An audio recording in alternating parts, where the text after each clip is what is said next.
Have you ever been feeling really anxious and, your dog just starts acting kind of weird? Or you're super happy and suddenly they've got a case of the zoomies? We always think our connection is about our tone of voice or maybe our body language. But what if there's something else? A deeper, totally invisible conversation happening all the time? Well, today we are diving into the incredible science of how your emotions create an actual, literal scent that your dog can read. All right, let's get into it.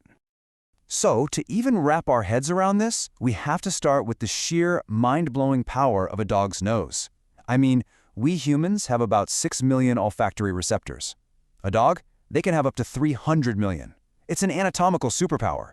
It makes their sense of smell anywhere from 10,000 to a staggering 100,000 times more powerful than ours. They're living in a world of scent we can't even begin to imagine. Okay, so they can sniff out a single drop of something in an Olympic-sized swimming pool. We get it. But can they detect something as abstract as a feeling? Can your fear or your happiness actually have a smell? That right there, that's the big question we're going to answer today. And believe me, the science behind it is just fascinating. To get to that answer, we first need to take a quick tour of the incredible technology that's packed inside your dog's snout. Because it's not just one system for smelling. Nope. It's this sophisticated, dual-system machine that's built to gather different kinds of information from the world. So get this, your dog basically has two noses. Seriously, think of it like this. The main olfactory system, or MOS, that's like broadcast TV. It's picking up all the general, everyday smells in the air. You know, what you're cooking for dinner, who walked down the street an hour ago. But then there's the vomeronasal organ, the VNO. That's like a private, encrypted text message. It's specifically designed to detect these high-stakes chemical signals that carry important social information. And those private text messages, they have a name, chemosignals. And that's a key term for our whole explainer today. Now, this isn't some simple pheromone like you see in insects that just triggers one automatic response. Oh no, a chemosignal is a complex chemical cocktail. It's this rich blend of molecules in our sweat and our body odor that sends a really reliable message about our emotional state. It's not just a scent, it's a story.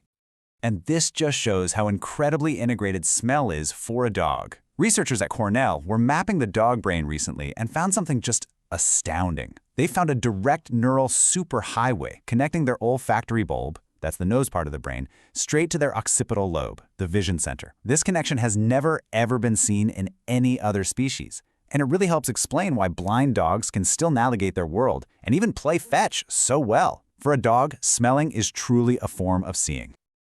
Okay, so we've established that the dog is an incredible receiver, right? But what about the sender? Let's flip the script and look at how we humans actually produce these powerful chemosignals in the first place. How does an internal feeling become an external detectable scent? Well, it all kicks off with that classic fight-or-flight response. When you feel fear, your body gets flooded with adrenaline. Now, this doesn't activate your normal sweat glands, the ones that cool you down when you're hot. Instead, it triggers these specialized apocrine glands, mostly found in your armpits. And these glands release a totally unique fluid that, once it mixes with the bacteria on your skin, creates the very specific chemical signature of fear. And what's remarkable is that this fear signal has three really key properties. First, it's chemically distinct. That means the smell of fear is measurably different from the smell of happiness. Second, it encodes intensity. The more scared you are, the stronger the signal. And finally, it's incredibly durable. The molecules can actually linger in a room long after you've gone, acting like this invisible warning sign for the next person, or dog, who comes in. So we've got the sender and we've got the receiver. Now for the million-dollar question, is the message actually getting through? This is where we look at the hard proof, where we see how your fear chemosignal directly impacts your dog's body and their behavior. And a landmark experiment finally gave us the data we needed. A team led by a researcher named Biagio Daniello did something brilliant. They collected sweat samples from people while they watched clips from a scary movie, and then they collected samples from the same people while they watched clips from a happy movie. Then, they took these scent samples and presented them to a group of dogs in a totally controlled environment. And the results? Whoa, they were undeniable. When the dogs sniffed the happy scent, or a neutral control scent, their heart rate stayed pretty low, pretty chill. But the moment they were exposed to just the smell of human fear, their heart rates shot up significantly. This wasn't a choice they were making. It was a genuine, measurable stress response triggered by nothing more than a scent. And It wasn't just their heart rates. Their whole behavior changed just as dramatically. When smelling that fear scent, the dogs spent way more time seeking reassurance from their owners, and they actively avoided the stranger who was in the room. They were looking for safety. But in contrast, the happy scent made them more confident, more social. It actually prompted them to interact more with the stranger. They were literally reading the chemical news and changing their plans accordingly. But, and this is a really, really important takeaway for every dog owner out there, it's not just a simple knee-jerk reflex.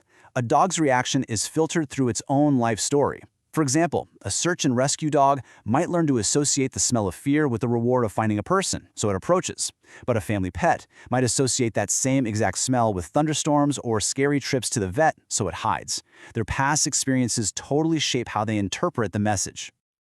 So, let's bring this all together. What does this incredible science actually mean for our day-to-day lives with our dogs? Well, this leads us to the concept of the invisible leash. It means our emotional state creates a very real feedback loop. Just imagine this. You're out on a walk and you get nervous about a dog approaching. You start producing those fear chemo signals. Your dog detects this, gets stressed out, and maybe starts to pull or bark. Then you see your dog stress, and you become even more anxious, which produces an even stronger signal. You see? It's a self-perpetuating cycle, all transmitted on this invisible chemical leash. Now, while the scent connection is really well documented, it's also important we're precise about the science. You probably hear a lot about oxytocin, the love hormone, being the key to the human-dog bond. But the science there is actually a lot more complex, and it's still evolving. As this quote from a recent scientific review points out, some studies failed to find a consistent oxytocin release. It just shows we still have a lot to learn about the specific hormones of bonding. The scent signal of fear, however, that's much more clearly established. So, what's the ultimate takeaway here? What's the bottom line? It's really three things. 1. Your emotions aren't just in your head. They create a real, physical, chemical signal. 2. Your dog is biologically built to detect and react to that signal. And 3, and this is the most important part, this means that managing your own stress and your own anxiety isn't just self-care, it is a profound and direct form of care for your dog. When we really understand this, we realize we're in a constant, silent conversation with our dogs, whether we know it or not. So the final question I want to leave you with is this. Your dog is always smelling your story. What story are you telling them? Thank you for watching. Please like and subscribe and help us grow a positive place on the internet.